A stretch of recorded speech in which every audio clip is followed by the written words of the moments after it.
الحمد لله رب العالمين والعاقبة للمتقين والصلاة والسلام على سيد المرسلين وعلى آله وصحبه أجمعين.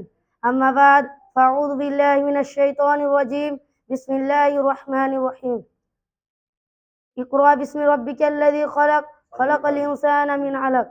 শ্রদ্ধেয় সম্মানিত আঞ্জুমান সভাপতি মহাশয় ও শ্রদ্ধেয় শিক্ষক বৃন্দ ও আমার সামনে আসন গ্রহণকারী বিজ্ঞ বিচারক মণ্ডলী ও আমার উপস্থিত আমার প্রিয় ছোট বড় তলবা ভাই সকল, আজকে এই সুন্দর বাৎসরিক আঞ্জুমানে আপনাদের উপস্থিত আমাদের জন্য আনন্দ। আজ আমি আপনাদের সামনে অল্প কিছু কথা বলবো, তা হলো দ্বীনি শিক্ষা গুরুত্ব সম্পর্কে ইনশাআল্লাহ তাআলা। প্রিয় দিনী ভাইরা, আমরা সবাই জানি চোখ না থাকলে মানুষ দেখতে পায় না, ঠিক তেমনই শিক্ষা না থাকলে মানুষ সঠিক পথ চিনতে পারে না। তাই শিক্ষা আমাদের জীবনের বড়ই গুরুত্বপূর্ণ একটি বিষয়। আল্লাহ তাআলা আরো বলেন, ইকরা বিসমি রাব্বিকাল্লাযী খালাক। হে নবী, আপনি পাঠ করুন আপনার পালনকর্তার নামে যিনি সৃষ্টি করেছেন।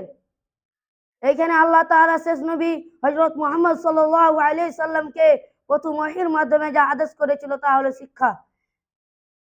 আল্লাহ তাআলা আমাদেরকে শিখতে বলেছেন। আল কোরআনের প্রথম যে কথা নাজিল হয়েছে তা হলো পড়ো। এর মানে হলো ইসলাম। ইসলাম আমাদেরকে অজ্ঞ থাকতে বলেনি, ইসলাম আমাদেরকে জ্ঞানী হতে শিখিয়েছেন। তাই শিক্ষা মানুষকে অন্ধকার থেকে আলোর পথে নিয়ে যায়। তাই তাই দ্বীনি শিক্ষা মানুষের জন্য ফরজ করেছেন। রাসূল সাল্লাল্লাহু আলাইহি সাল্লাম বলেছেন, তলবুল ইলমি ফারিদাতুন আলা কুল্লি মুসলিমিন ওয়াল মুসলিমাতিন। প্রত্যেক নরানেরই মুসলমানদের জন্য ইলমে অর্জন করা ফরজ। আল্লাহ তাআলা বলেন, কুল হাল ইয়াস্তাবিল্লাযীনা ইয়ালামুনা ওয়াল্লাযীনা লা ইয়ালামুন। হে নবী, আপনি বলুন, যারা জানে আর যারা জানে না তারা কি সমান? নিশ্চয় উপদেশ গ্রহণ তো কেবল বুদ্ধিমানরাই করে। শ্রদ্ধেয় মুসলিম সমাজ, এই আয়াতে আল্লাহ তাআলা স্পষ্ট করে দিয়েছেন, জ্ঞানী আর অজ্ঞ কখনোই সমান হতে পারে না।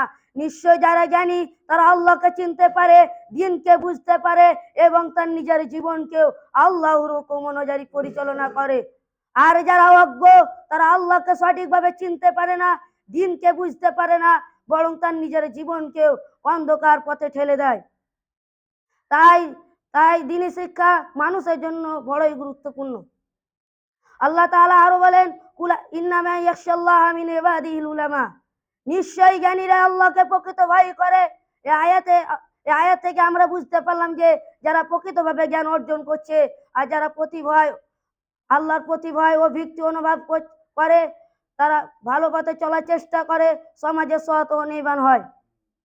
শ্রদ্ধেয় মুসলিম সমাজ, শিক্ষা হলো একটি জাতির মেরুদণ্ড। যে জাতির শিক্ষা নেই সেই জাতি মেরুদণ্ডহীন প্রাণীর মতো। মেরুদণ্ডহীন প্রাণী যেমন সোজা হয়ে দাঁড়াতে পারে না, ঠিক তেমনি যে জাতির শিক্ষা নেই সেই জাতি কখনোই মাথা উঁচু করে দাঁড়াতে পারে না, অর্থাৎ ঠিক সমাজ গড়তে পারে না। তাই শিক্ষা মানুষকে জ্ঞানী করে, শিক্ষা মানুষকে সমাজের চলার পথ দেখায়। শিক্ষা ছাড়া মানুষ অচল।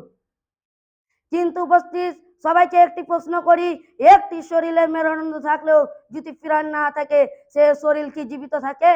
না, থাকে না। ঠিক তেমনি শুধু দুনিয়াবি শিক্ষা থাকলে মানুষের পূর্ণ মানুষ হতে পারে না। মানুষের জীবনের দ্বীনি শিক্ষা হলো সেই প্রাণ যা তাকে সত্য নয় ও আদেশের পরিচালনা করে। সাধারণ শিক্ষা মানুষকে দক্ষ করে তুলে, আর দ্বীনি শিক্ষা মানুষকে সত্য চরিত্রবান করে তুলে। এই দুই শিক্ষা সন্নিহ একজন মানুষ নিজেকে সঠিকভাবে গড়ে তুলতে পারে। সমাজ হয় সুন্দর আর জাতি পায় আলোকিত ভবিষ্যৎ। তাই আসুন আমরা সবাই প্রতিজ্ঞা করি, আমরা নামাজ ও কোরআন ও নিত্য শিক্ষাকে আমাদের জীবনের অংশ করে নিব। হে আল্লাহ, তুমি আমাদেরকে সবাইকে সঠিক দ্বীনি শিক্ষা অর্জন করার তৌফিক দান করুন ও আমাদের জ্ঞানকে আমল গ্রহণ করুন এবং আমাদের দিয়ে দ্বীন ও সমাজের খিদমত গ্রহণ করুন। আমিন ইয়া রাব্বাল আলামিন। আসসালামু আলাইকুম।